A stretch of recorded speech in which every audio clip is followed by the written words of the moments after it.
Puluhan kontraktor lokal dan pemuda Senin 3 Desember 2018 di lingkungan proyek vital PT Perta Arun Gas atau PAG berdelegasi di depan pintu masuk kantor PAG Desa Blangpulo, Kecamatan Muara Duo, Kota Lok Sumawi. Mereka menuntut pihak PAG agar tidak menzolimi pengusaha lokal namun harus bertindak profesional serta transparan dalam tender proyek.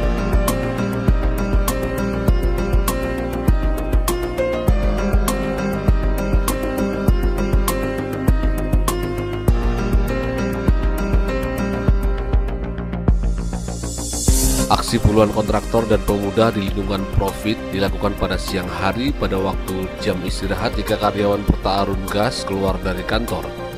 Puluhan kontraktor lokal di bawah naungan Forum Supplier dan Kontraktor Lingkungan Profit menuntut pihak PAG tidak menzolimi pengusaha lokal dan menolak kehadiran PT Pertamina Training dan Consulting. Ketua Forum Supplier dan Kontraktor Lingkungan Profit, Muzakir Sulaiman menyatakan sebelumnya pihaknya telah melayangkan surat permohonan waktu untuk berdialog membahas sejumlah persoalan PT PAG yang terkesan menganaktirikan kontraktor lokal.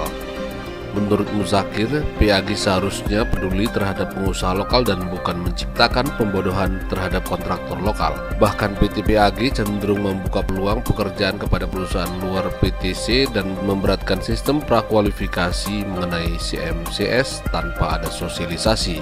Selain itu, Muzakir juga meminta PT PAG tidak pilih kasih dalam pembayaran invoice kontraktor lokal dan mencabut hak tender pekerjaan penyediaan pengamanan atau security. Kita meminta persediaan mereka untuk jumpa dengan kita dan untuk menuntut hak kearifan lokal. Kearifan lokal seperti apa? Ya, tentang kepedulian terhadap kontraktor. Kalau saya dengan kata lain saya bisa mengatakan bahwa PAG itu sendiri sudah melakukan, sudah menciptakan kebutuhan secara tak langsung kepada kontraktor. Contoh? Salah satunya seperti security. Security itu tidak ditender lagi, langsung ditunjuk kepada PTC, anak perusahaan dari Pertamina.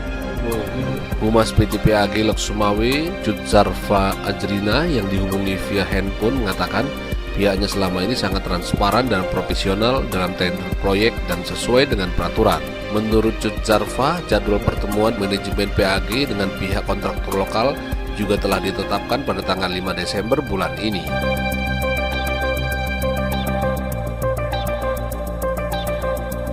Muzakir Nurdin, Tudistream TV Indonesia, Lok Sumawi, Aceh melaporkan.